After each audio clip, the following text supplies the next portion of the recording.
What's up, Ford Country? It's a new year, and while we are indeed looking towards the very bright future, it's also cool to look back in the past, especially when it comes to some of the concept cars that Ford never released. Welcome to the Ford Drawing Board. So the first concept car that we're looking at today is the 1962 Ford Seattle-ite. Quite the name, the Seattle-ite. Well, that's because it was made for the 1962 Seattle's World Fair, and it was actually just a 3/8 scale model. So a full-sized Seattle-ite was never anything that actually happened, just the 3/8 version. So the Seattle-ite was actually a 6-wheeled car. It had 4 in the front that you could actually steer, and then the 2 rear wheels were fixed. And this would help out with the tracking, the traction, the braking. It was a very interesting design choice, as you can see by the pictures. And speaking of really neat design choices, the front section was powered and it was interchangeable. So essentially you could change it or adapt it depending on if you were doing basically your city commute, your day-to-day, like to your job, back to your house, or you could change it if you were going to cross some states, go across the country, any of those like long distance treks. There was a different mode where you can change it out, or it was better suited for that. And another funky little feature is actually how they designed the steering for the Seattle-ite. It was controlled by your fingertip. There was a small dial, as you can see in the picture, and yeah, steering with your finger. Not sure about that one, but that's what's really cool about these concepts, is just to see a lot of these ideas. And you got to test them out before you bring them to life. So that, my friends, is the 1962 Ford Seattle-ite. If only. This is the 1967 Ford Commuta. And just look at that little guy.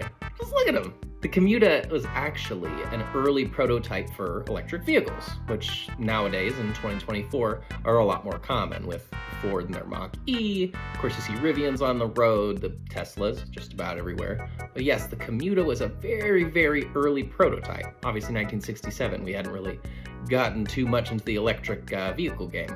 He is a little guy. The full length of the car was 6'8".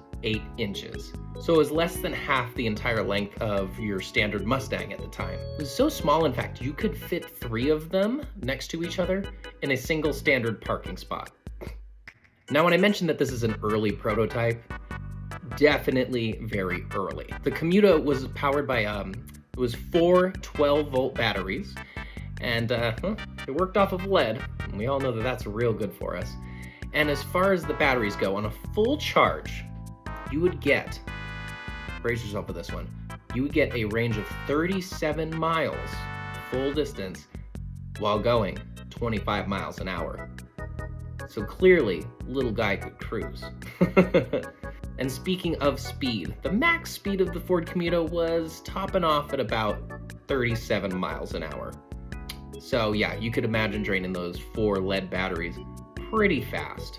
But it's fascinating to see kind of where Ford was beginning to kind of jump into the tech for an electric vehicle, especially, shoot, almost 50 years ago. And just to see the limitations and where we're at today as far as electric vehicles go. Now, today's concept vehicle might look a little bit familiar if you have played the Fallout video game franchise. If you have played the games, as you're wandering through the post-apocalypse, there's a lot of destroyed cars, but they have a funky kind of, that 50s, 60s futuristic aesthetic. And they were actually inspired by today's vehicle, which is the 1958 Ford Nucleon. And Nucleon is a pretty interesting name, and it lives up to it, because it was designed to run on, you guessed it, nuclear power. So yeah, instead of an internal combustion engine, there was a nuclear reactor in the rear of your vehicle. And the goal that they had in mind with the Nucleon was, since it's using nuclear power, ideally you would be able to travel 5,000 miles for like your entire range, and then at that point, you would just go to a station and switch out your reactor. Just an interchangeable part instead of, internal combustion having to fuel up at a gas station. Instead, you just take your reactor, probably not that easy because it's nuclear power, and just pop in a new one. Obviously, we never got to the point where we had any nuclear-powered vehicles on the road, but I don't know. Would you drive a nuclear-powered car? This is the 1961 Ford Gyron.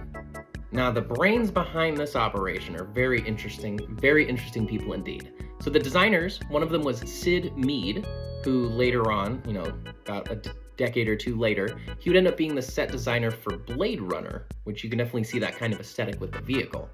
And the other designer, a very fascinating individual, is McKinley Thompson. Not only was he the first African-American designer in the automotive industry, he was also the first one to work for Ford, and had a pretty heavy hand in pretty much developing the Bronco as we knew it back in the day. So the Gyron was presented at the 1961 Detroit Auto Show, and as you can see by the pictures, it's a very fascinating vehicle to say the least. It's kind of the sort of future vibes that you get from the Jetsons, like those flying cars.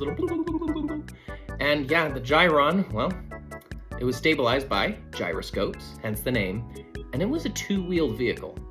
And obviously, since it is such a wild idea, this was purely for marketing and for research. They never intended on putting the Gyron into full production or make it available for retail or really get anywhere past just this pure concept point. Unfortunately, the original fiberglass model that they had and presented at the Detroit Auto Show is no longer in existence. It was lost in the 1962 Ford Rotunda fire, and only one studio model actually remains, and it sold at auction in 2012 for a whopping 40 grand. Now, what are your thoughts on the Gyron? Obviously, it never made it past the brainstorming and model concept phases or anything like that, but it's a very interesting concept, in my opinion. What do you think? This is the 1964 Ford Aurora. Now, you can see just from the base outside, pretty simple station wagon design. Nothing too crazy there, nothing that's really pushing the limits or trying anything different. But when you go inside, I mean, check out that interior. Your eyes are really caught by the L-shaped back seat. It's just basically just an L-shaped sofa. So, okay, let's just talk about riding in style and comfort. And you can also see from the photos that the passenger seat would rotate. So yeah, if you were going on a family road trip and mom had to just turn around, it's doable in the Aurora. And there was some other technology that they were experimenting with the Aurora, and that includes the windows. The glass was a special polarizing glass that it would automatically darken or lighten depending on how much sun was out while you were on your drive. Now granted, we have this polarizing technology even in our sunglasses at this point, but it's still pretty impressive to see it actually presented even as a concept way back in 1964.